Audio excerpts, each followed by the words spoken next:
தினமொரு வசனம். 1 சாமுவேல் 1வது அதிகாரம் 15வது வசனம். அதற்கு அன்னாள் பிரதியுத்தரமாக, அப்படியல்ல என் ஆண்டவனே, நான் மனக்கு லேசமுள்ள ஸ்திரீ. நான் திராட்ச ரசமாகிலும் மதுவாகிலும் குடிக்கவில்லை. நான் கர்த்தருடைய சந்நிதியில் என் இருதயத்தை ஊற்றிவிட்டேன். நம்முடைய உள்ளத்தின் உணர்வுகளை எல்லாம் புதைத்து வைத்துக்கொண்டு அலங்காரமான வார்த்தைகளையே ஆண்டவரிடம் பேச வேண்டும் என்றே அநேகர் எண்ணுகின்றனர். நம்முடைய வியாகுலங்களை, சோர்வுகளை, மன கொந்தளிப்புகளை, அங்கலாய்ப்புகளை, அதிருப்திகளை வெளியே தெரியாமல் மறைத்து பக்தி நிறத்தோடு வாக்கியங்களை அமைத்து தேவனை புகழ்வதையே அவர் விரும்புகிறார் என்றே பலர் நினைக்கின்றனர். ஆனால் தேவன் நம்முடைய உண்மையான உள்ளத்தின் உணர்வுகளை வெளிப்படுத்தினால் கோபித்து கொள்ள மாட்டார். யோபு தன்னுடைய மிகுந்த பாடுகளின் நடுவில் அவனுடைய மன கஷ்டத்தின் உணர்வுகளை அப்படியே வெளிக்கொணர்ந்தான். அது கேட்பதற்கு பக்தி, மனம் கமழும் விதமாக இருக்கவில்லை. ஆனால் அவைகள் மறைக்கப்படாத அவனுடைய உள்ளுணர்வுகள். அவைகள் அவனுடைய நண்பர்களுக்கு ஏற்புடையதாக இருக்கவில்லை.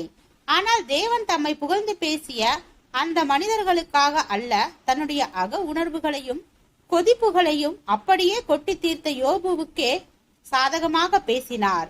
நம்முடைய உள் மனிதனின் உண்மை நிலைகளை அப்படியே வெளிப்படுத்துவது தேவனுக்கு பிரியமற்ற ஒன்றல்ல.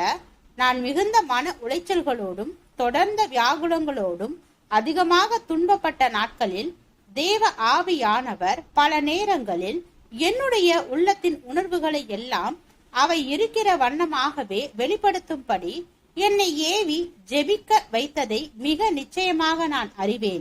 தாவீதின் ஜெபங்கள் அவன் கடந்து வந்த வாழ்க்கை சூழ்நிலைகளில் அவனுடைய மனநிலை எப்படி இருந்ததோ அதனை அப்படியே வெளிப்படுத்துவதாக இருந்தது.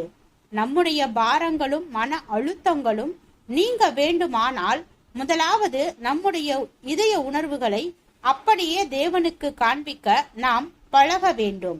ஆம், அலங்காரமான வார்த்தைகளை அல்ல, உங்களின் உள்ளத்தையும் அதனுடைய தற்போதைய நிலையையும் அப்படியே வெளிப்படுத்துவதே தேவனுடைய விருப்பம். மனவேதனையை, சோர்வை, குழப்பத்தை, கொந்தளிப்பை அப்படியே தேவனுடைய பாதத்தில் கொட்டுங்கள். அதுவே சுகந்த வாசனையுள்ள ஜெபம்.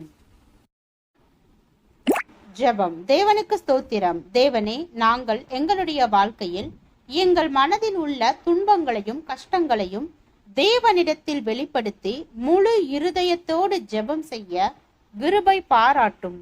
ஆமீன்.